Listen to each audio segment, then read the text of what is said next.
So, President Trump has made no secret of his views about the UN. Previously, he said the utter weakness and incompetence of the organisation has made it a hindrance. And in the past 18 months, the president's actions have more than matched the rhetoric. He's cut funding to UN bodies. He's pulled out of several international agreements. The United Nations Population Fund, for instance, the world's largest for population and reproductive health programmes, lost US funding in April last year. And then in June, the US pulled out of the Paris Agreement on climate change mitigation. And then America decided to withdraw, you'll remember, from UNESCO, the programme responsible for corralling international cooperation on issues like science and education and designating World Heritage Sites. The UN Human Rights Council was next. The US pulled out of that in June 2018, and then in September the US ended all funding to the UN agency charged with supporting Palestinian refugees, describing the body as irredeemably flawed. Quite a cull. Well, joining us now is former American ambassador to NATO and currently at the Kennedy School up at Harvard University, Nicholas Burns. Nick, thanks very much for joining us. What did you make of the President's speech today? Extraordinary speech. Normally you'd expect the American president to act like the leader of the world community.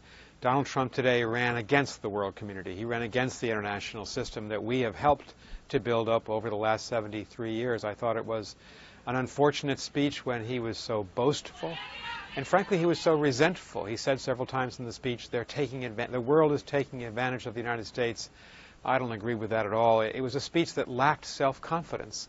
And I think it probably hurt, again, the image of the United States on the world stage. Interesting idea that it lacks self-confidence. He was very critical of Iran. He was pretty critical of China. He was very critical of the United Nations itself, saying, look, I put you on warning, you didn't reform, and so I pulled out of the Human Rights Commission. Noticeably absent from his list of countries of which he is critical, Russia. In fact, by my listening, Nick, there was not a single mention of Russia during the whole speech. Why not? I think you're absolutely right. There wasn't. If the United States president should be critical of any country right now, it should be Russia for having assaulted our 2016 elections through a cyber attack. And the president consistently has not wanted to play that role. He's not been critical of Putin. In fact, he has praised Vladimir Putin several times. He has not established a national commission to try to raise our defenses in our 50 states that organize our elections. And he has been, I think, a very weak leader in opposition to Russian aggression, both in Eastern Europe but also in the cyber world. There are a lot of reasons for this. One of them is I think he truly admires authoritarian leaders. You also noticed today he praised Kim Jong-un excessively.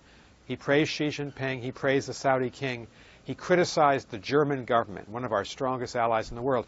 It's a jarring juxtaposition when the American president praises dictators and criticizes, as he has in the past, Theresa May, Justin Trudeau, Angela Merkel, and it's wrong. Ambassador, there will have been a lot of leaders in that room today who are pinning their hopes on 2020, but maybe they just have to face facts that America is realigning when it comes to foreign policy. I don't think it is at all. I think that President Trump is an aberration. If you look at our public opinion polls, a great majority of Americans favor NATO and our alliances, favor trade, believe it or not, free trade, favor immigration, taking in immigrants and refugees as we have throughout our history. The polls say that Republicans and Democrats, the people, don't support what this president is doing. Of course, the ultimate verdict will be given on November 6th in our midterm elections of this year and in 2020 at the presidential election. Okay, Ambassador Nicholas Burns, thanks very much for joining us. And of course, all of that domestic politics, Christian, playing very much into the president's speech today. He had two audiences. He had the world and he had voters in those midterm elections as well. Something completely different now.